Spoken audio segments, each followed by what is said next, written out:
This is the Canon 50mm f1.8 portrait lens, aka the Nifty 50, also known as the Plastic Fantastic, or rather its second iteration, the Mark II, is known as the Plastic Fantastic because this is the rather better built version 1, which comes with identifiably a focus scale window and importantly a metal mount, which enhances its durability. Nonetheless, both lenses are very cheap, almost disposably priced. Don't let that make you think for a moment that it means that they're inferior in quality. Some of the best pictures I've produced have been as a result of this lens. So in terms of focusing, both the Mark I and the Mark II versions of this lens are characteristically noisy. If I just demonstrate. Slightly hunting. I think you'd find this very distracting in a quiet context. If you were shooting at a wedding, you wouldn't be using AF in order to frame your shots there. Now Canon make other versions of this lens.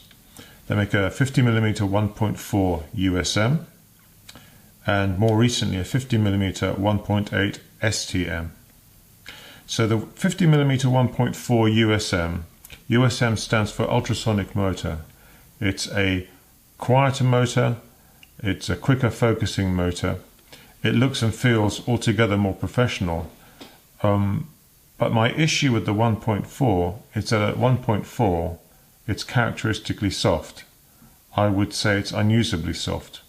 So that extra light that you're getting from the 1.4 is put to waste because those images will not be as good as 1.8 or f2. The 50mm STM version of this lens might be of interest to videographers in that the motor is physically decoupled from the focus ring.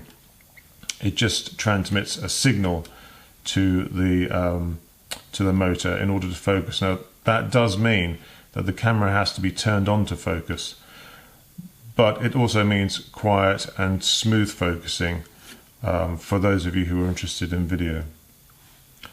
One other lens that I've owned was the 50mm macro. That's a half-size macro lens. Not a great lens.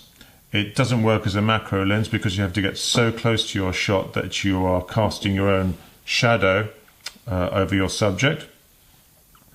And with the extender you lose infinity focus. It only works in very specific ways. And by the time you've added the cost of the lens to the extender, you may as well buy a genuine one-to-one macro lens. It's an f2.5 also, the 50mm macro, so it doesn't give you the quality, the narrow depth of field that you get with a 1.8, and it just doesn't have any special characteristics to it. It vignettes quite heavily, I think at 2.5, and it doesn't give you the kind of portrait look that you will get with a lens like this.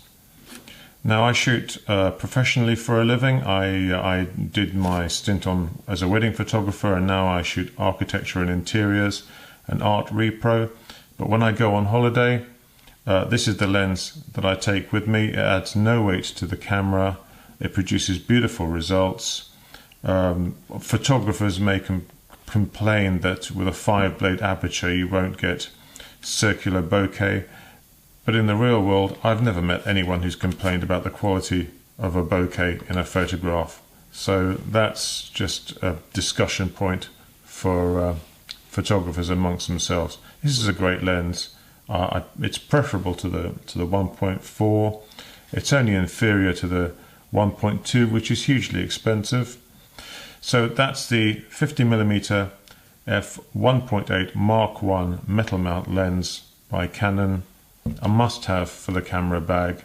Some of my favorite family portraits and holiday snaps were taken with this lens, and it always travels with me.